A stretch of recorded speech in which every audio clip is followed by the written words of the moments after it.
It's full-time living impossible in a camper during the winter. I want to do a little bit of updates on living in a camper. This is going to be the third winter for us in the camper. We're living in a camper while we're building the house. It's convenient to have the bathroom and the kitchen available because in the house we don't have all that set up.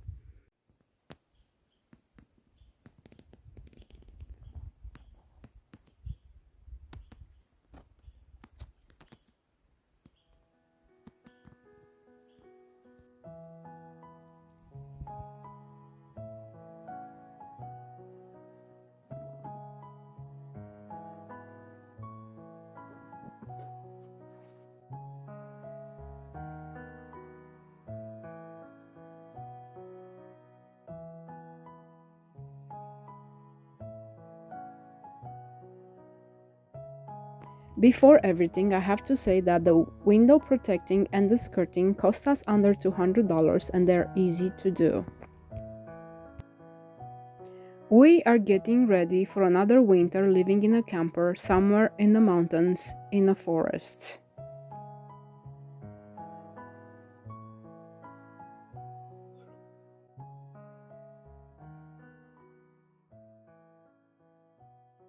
I want to do a little bit of updates on living in a camper.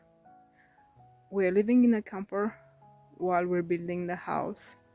Probably in a few months we're gonna be able to live in a house full time, but for now, because it's convenient, we're still living in a camper. It's over 2 years since we're doing it, and we're doing it still because it's convenient to have the bathroom and the kitchen available because in the house we don't have all that set up. And this is going to be the third winter for us. We are full-time living in a camper actually, and I did some updates for the windows that I think will help other people, but I'm gonna present also what we did for the skirting. We have the video, it's gonna be somewhere up, the info about it, and at the end of the video I'm gonna put the actual video of the skirting of our camper. There are probably gonna be 2 videos at the end.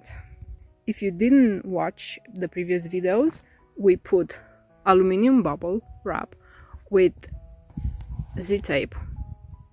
Zip tape, it's expensive, yet you can cut it in half. We didn't do that. And we laid it on the ground a foot and then cover it with dirt. We also put as a protection, we put the plastic wrap that going away about 4 feet.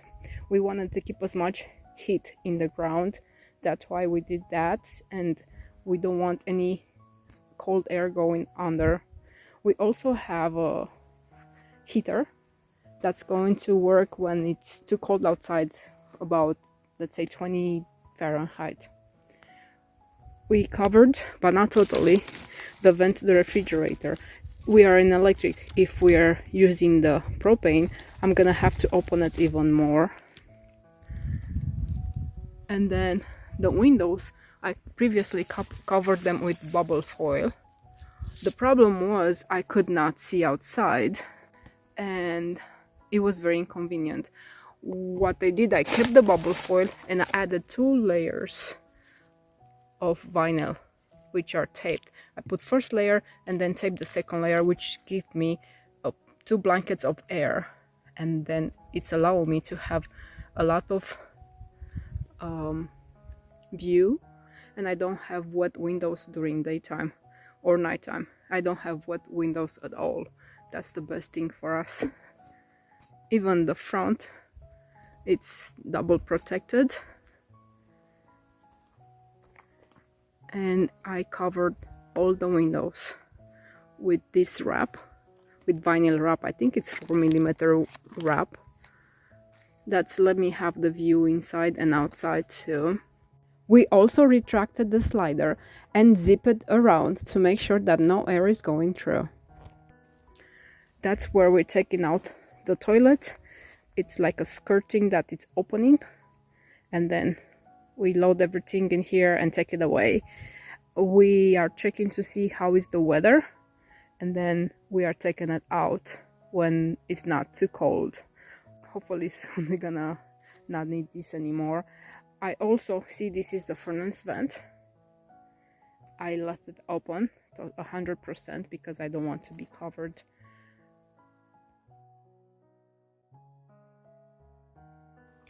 We are about to spend our third winter in a camper. While starting to build our house, we never thought we're gonna live for so long in a camper. We are still doing it. It's full-time living impossible in a camper during the winter? No, it's not. Yet, a lot of campers are saying they are all season, yet it's not the case because they're not as good insulated and protected as a home.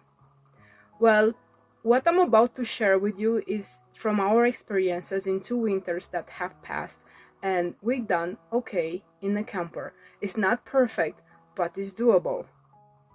A very important thing is the storage space. We removed our couch and we installed these cabinets that are helping me with bulky items like the jackets and snow pants and other jackets and the water because we are getting fresh water. Another important thing, we just found out this heater, which is the best because it has 2 properties. It's heating us and at the same time is drying the air.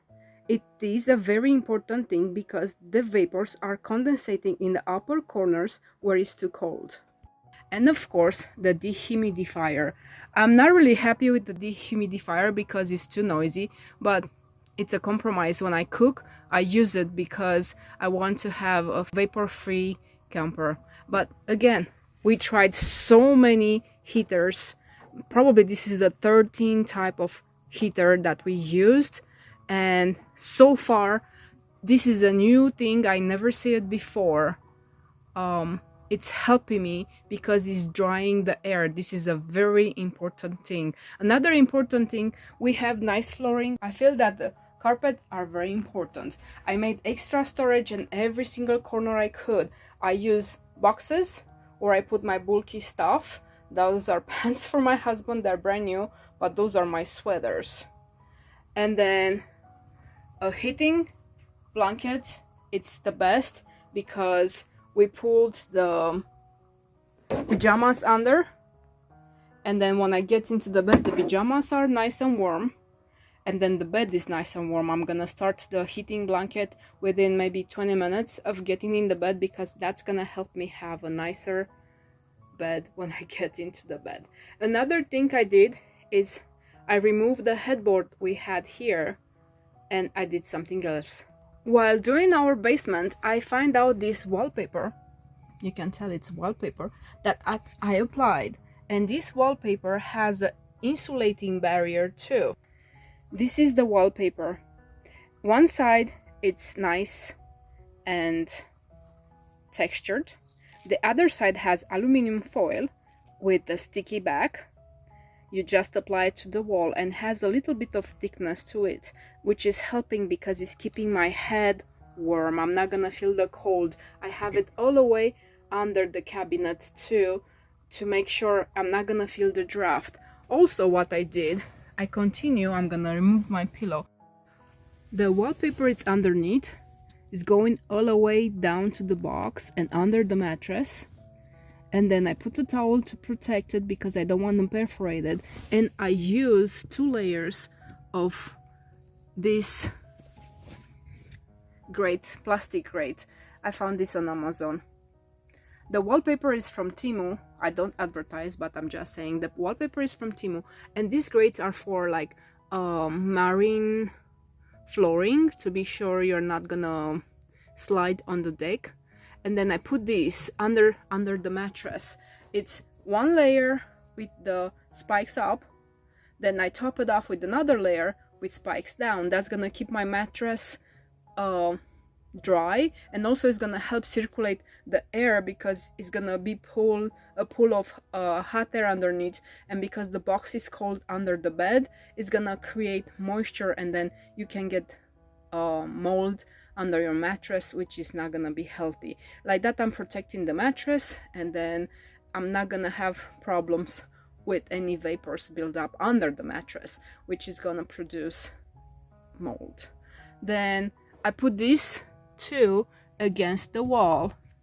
And now my mattress is 100% protected against the vapors, and also is gonna help me to keep the camper nice and dry. Well, of course, it's gonna be a little bit of moisture build up in here because it's gonna be too cold and the mattress is gonna be too hot. See, it's a little bit because I didn't wipe it from this morning. I wanted to show you this, but it's easy. I just pull the mattress away, I wipe it up, and then pull it back. The problem is only when we go to bed, because the bed is heating too much, then it's gonna produce a little bit of vapors, but that's not gonna affect the mattress.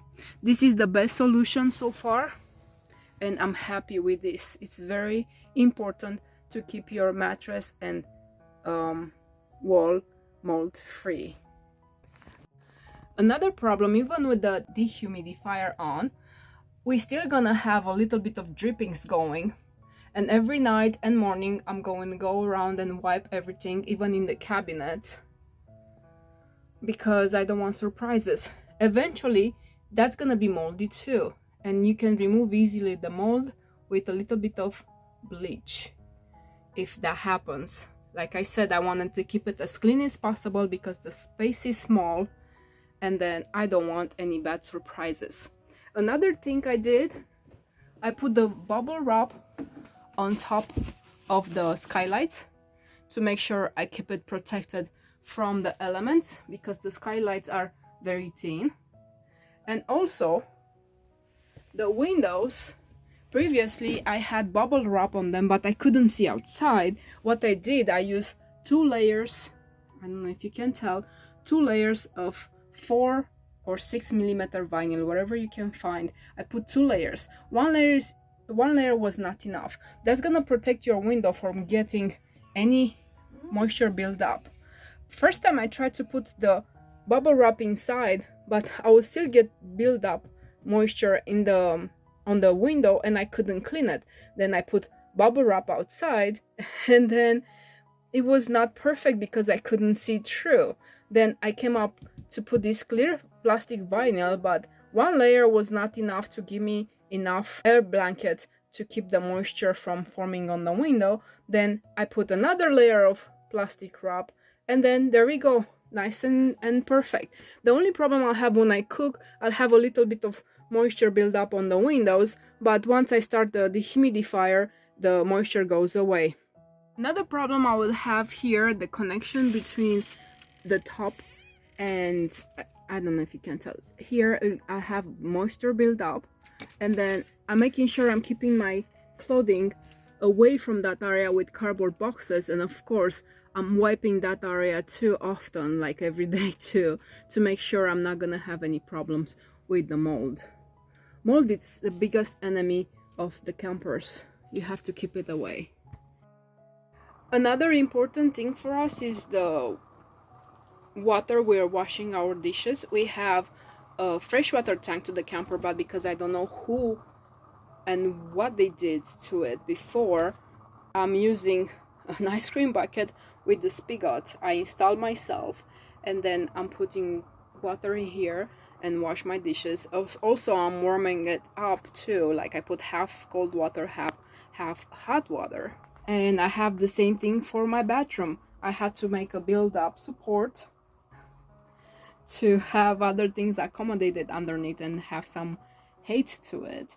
And that's it. It's pretty much easy and simple to do.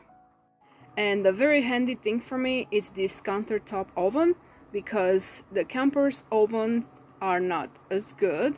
Then next time when we get the camper, I would not care for a camper oven. I would like to have this one because it's working so good for us, and it's large. I can fit 2-3 things at once, and I'm baking bread regularly, which is a good thing for us. Behind that thing we have more insulation, and of course I have storage space also. Well, storage is a very important thing, as I mentioned, in the camper, and especially in the winter time you need a lot of storage. There are some other things we've been doing to make sure that we are safe.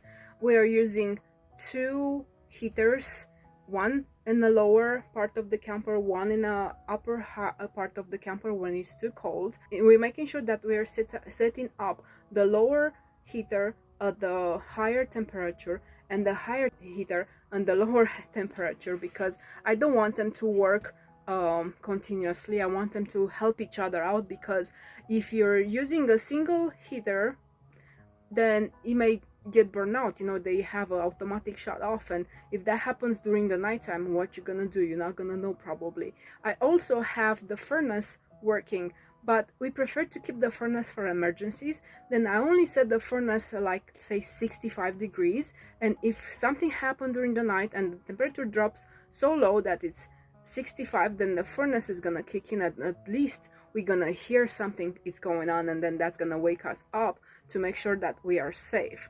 Yes, that's a problem when you rely on electricity and you are remote. The power outages can happen, and then what happens if you don't wake up? Bad things happen. I hope that's never gonna happen to us. Another thing, we have 3 dedicated breakers for our camper electrical supply. One is straight from the main panel, and 2 are from the breaker box. Why? It's like in a house, you cannot put everything in a single breaker. You have to split up somehow. And we have the heater that goes under the camper and 1 breaker, but we are not using that much, and then that's gonna stay about 40 degrees. We are using it only when it's too cold outside, and then it's gonna automatically kick in to keep the temperature under the camper at 40 Fahrenheit. We don't want it more. We just want to make sure our plumbing it's good and working. Then we have the heaters in a camper, which one is on the camper's supply, and the other one is another dedicated breaker to make sure that I'm not gonna have 2 heaters at once. If I have to use the dehumidifier too, I'll put one of the heaters with the dehumidifier on the same breaker, but I'm gonna put them on medium or low input because they're gonna make the breaker jump.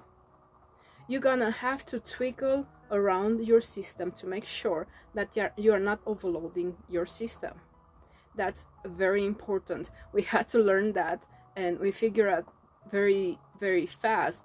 But yeah, we're on top of it, because you don't want surprises, as I said, during nighttime when you don't know what's going on, and then bad things can happen. Also, you must use the correct extension cord. They have to be according to the gauge and the length. Otherwise, they can get burned. Don't forget, if you have a power outage, to restart the heater under the camper, because they will not start by themselves. Also, we have a propane alarm system in case something goes wrong with the propane, and then there are vapors in the camper. We have one system that's gonna alert us, and that's pretty much it. I hope you find important this information, and if you have comments or questions, you know where to put them. One last thing before I wrap it up, I have to mention that we are using a 10-inch thick memory foam queen size bed mattress, not a camper mattress, because we need to rest and have good sleep.